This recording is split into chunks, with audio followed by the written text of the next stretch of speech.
And we don't have very many maples left, or we're not going to have them when we get through removing them. Well, I think that depends on whether the prevention effort that the USDA is engaged in works. We can certainly hope that's the case. But what's key is to replace the trees with species that are resistant to the beetle, but also a variety of species so that you don't, it's like how diversifying your portfolio essentially. Yeah. But you can never predict what infestation will occur another 50 years from now. That's correct. And then after we've waited for our forest, urban forest, to grow back, seeing it hit by another, predator. Right. But I think that brings in the second point that's so important. It's not enough to plant the trees.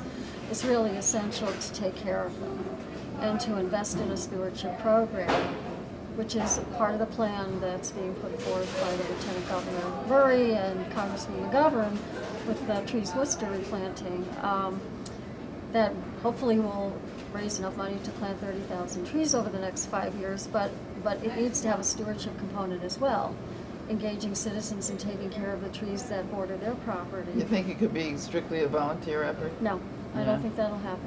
Because I think every time that we've tried that, it's, people get excited about planting trees. I know they do, yeah. But like anything, you have to take care of it, and trees last for decades if they're well tended, even 100 years.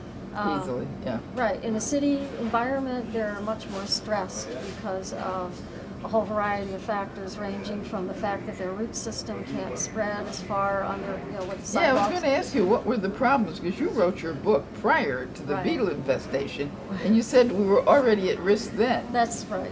Well, what was the biggest risk? Neglect. Oh. Neglect. Trees suffer from salt, road salt. Yeah. They suffer from cars banging into them, from dogs. Oh, really? Sure. Okay. From people, ice damage or whatever it might be, but if they're not pruned on a regular basis and tended, then they die, or they'll die off eventually.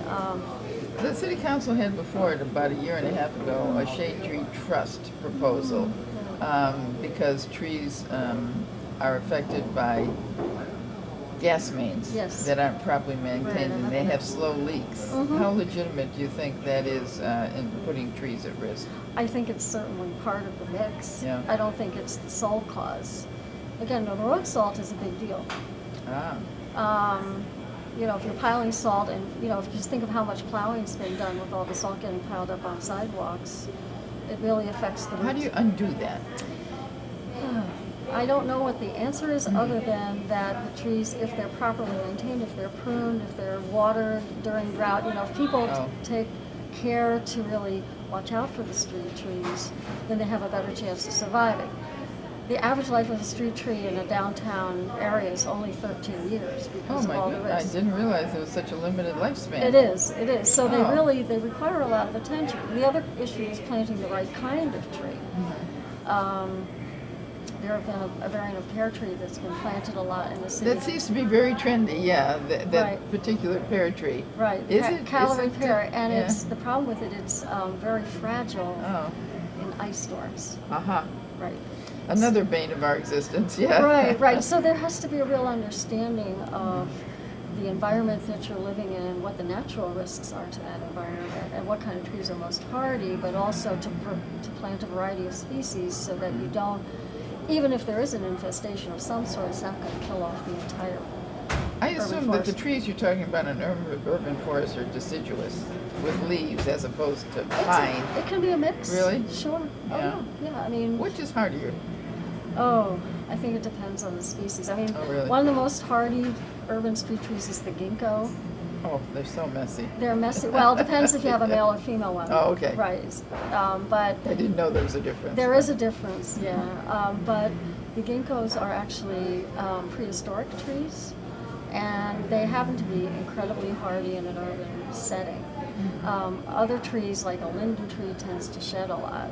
So it's a whole mix, and like a lot of the white pines around here took a beating during the recent ice storm. I know, I had some on my property. Right, but there are other, I'm not an arborist, but there's certainly a wide variety of all kinds of trees that make up an urban forest is made up of any tree within the city. That's true.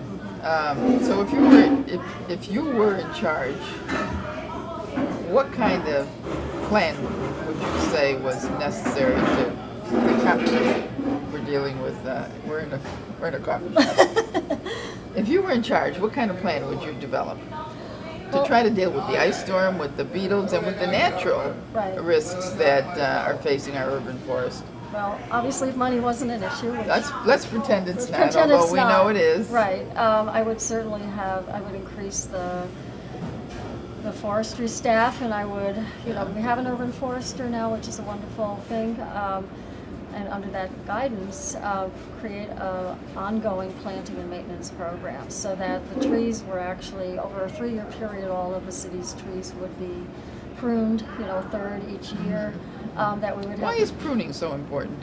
Well, it just improves the health of the tree. You're cutting off any kind of damaged branches, giving it, enough room to breathe, essentially. Oh. Right. Mm-hmm.